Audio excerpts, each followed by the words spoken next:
Hello guys, Radhe Radhe, जय श्री कृष्णा। आज से स्टार्ट है नवरात्रि। तो सबसे पहले आप सभी को हैप्पी नवरात्रि। और आज मैं करने जा रही थी अपने मंदिर को क्लीनिंग, और मंदिर को क्लीनिंग करने के बाद अपने सारे भगवान जी को भी क्लीनिंग कर रही थी। उसके बाद फिर मैं सबसे पहले सारे भगवान जी को क्लीनिंग करने के बाद सबसे पहले आज स्टार्ट होता है माता रानी का पूजा। तो किसी भी पूजा में सबसे पहले तो भाई गणपति बप्पा का पूजा होता है। तो मैं ये गणपति बप्पा को क्लीन कर रही थी, क्योंकि ये गणपति बप्पा थोड़ा ज़्यादा गंदा हो गए थे।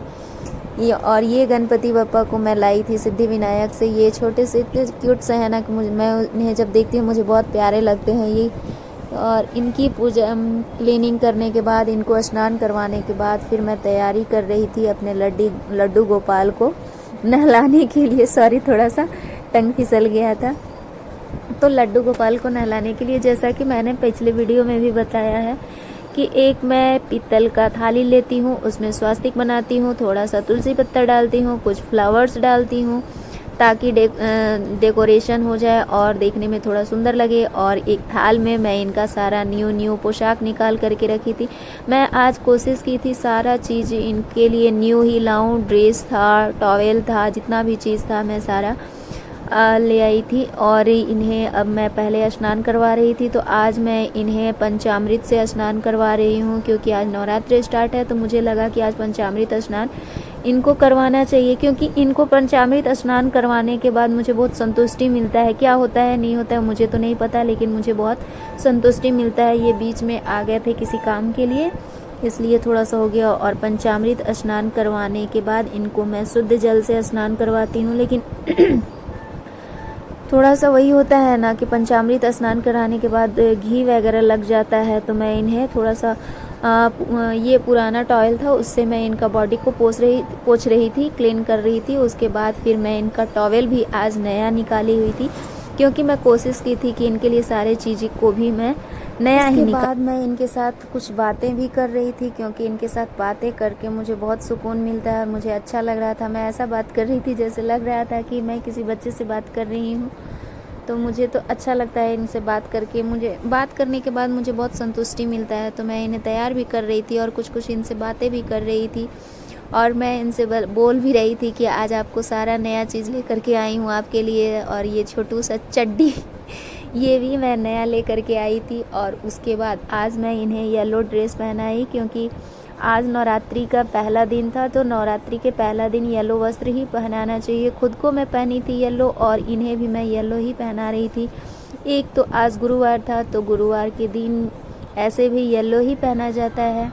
और नवरात्रि का प्रथम दिन था, तो नवरात्रि का पहला दिन भी येलो ही पहना जाता है। इसलिए मैं खुद भी येलो पहनी और इन्हें भी येलो पहनाई। और मैं इनसे काफ़ी बातें कर रही थी। मैं इनको जब मैं तैयार करने बैठती हूँ या सुलाने करके के लिए लेती हूँ ना, तो मैं इनसे बहुत बात करती हूँ। इनसे बात करके मुझे बहुत संतुष्टि मिलता है। आप लोग भी प्लीज़ इसे इग्नोर कीजिएगा, मुझे तो अच्छा लगता है, इसलिए मैं इनसे बात करती हूँ। और इनका ब्रेसलेट वगैरह भी मैं सारा कुछ नया ही लाई थी। बस मुझे एक नहीं मिल पाया था, तो पगड़ी, क्योंकि पगड़ी न्यू नहीं मिल पाया इनके साइज़ का। तो मैं थोड़ा सा इग्नोर की, क्योंकि मैं सोची कि ये ड्रेस में तो पगड़ी दिया ही हुआ है, तो इस वजह से। और यहाँ पे मैं कर रही थी इनका श्रृंगार, और बातें करते करते कब इनका श्रृंगार हो जाता है मुझे खुद ही नहीं पता चलता। और इनका श्रृंगार के बाद मुझे करनी थी माता रानी का पूजा। तो मैं कोशिश भी कर रही थी कि जल्दी जल्दी इनका श्रृंगार हो जाए, लेकिन इनका तो वही होता है कि जितना इनको मेरा टाइम लेना होता है ये ले ही लेते हैं, मुझे चाहे जो भी काम हो। तो इनका तो जो टाइम था वो ले लिए। उसके बाद फिर मैं इनका श्रृंगार करने के बाद फिर मैं इनको आईना दिखाई, क्योंकि ये बहुत अच्छे लग रहे थे। तो मैं चाह रही थी इनका नज़र उतार दूँ। और इसके बाद से फिर मैं स्टार्ट करती हूँ अपनी माता रानी का पूजा। यहाँ पे मेरा पूजा हो चुका था। यहाँ माता रानी का पूजा था, और जितने भगवान जी थे सारे भगवान जी का भी पूजा था। और आज था गुरुवार, तो मैं विष्णु भगवान का भी पूजा कर ली थी। इन सारे भगवान जी को पूजा करने के बाद दीपक जला ली थी। और दीपक जलाने के बाद फिर आज मैं अलग से ये लड्डू गोपाल के पास दीपक जलाई थी। यहाँ पर मैं दीपक रखी तो थी, लेकिन मुझे बहुत डर लग रहा था, क्योंकि यहाँ पे स्पेस कम है और इनका पोशाक थोड़ा फैला हुआ रहता है, तो मुझे काफ़ी डर लगते रहता है। और यहाँ इसलिए रखी थी क्योंकि बहुत लोगों का कहना होता है कि माता रानी का दीपक अलग होना चाहिए और इनका दीपक अलग होना चाहिए। तो मैं जनरली तो नहीं रखती थी, इनका दीपक दिखा करके मैं माता रानी के पास ऊपर में रख दी थी, क्योंकि वो फ़ोटो थे तो उनका पोशाक नहीं फैला रहता है, वहाँ पे दीपक जलाने का अच्छा स्पेस है और यहाँ पे अच्छा स्पेस नहीं है। मैं जला तो दी थी यहाँ पे, लेकिन मुझे काफ़ी डर लग रहा था।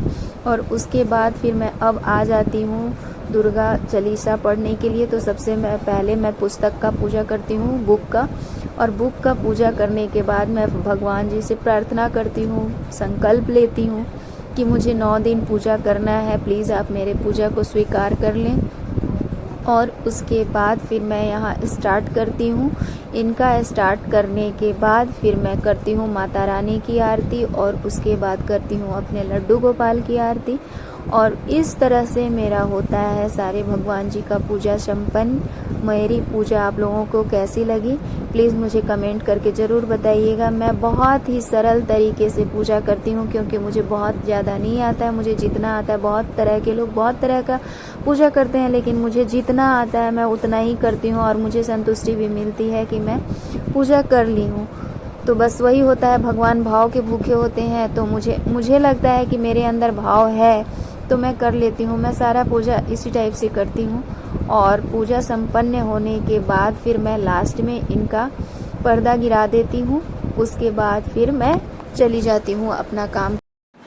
अगर मेरी वीडियो आप लोगों को थोड़ी सी भी अच्छी लगी हो तो please like share and subscribe कर दीजिएगा और ज़्यादा से ज़्यादा शेयर कीजिएगा और कमेंट भी कीजिएगा। कमेंट में जय माता दी राधे राधे ज़रूर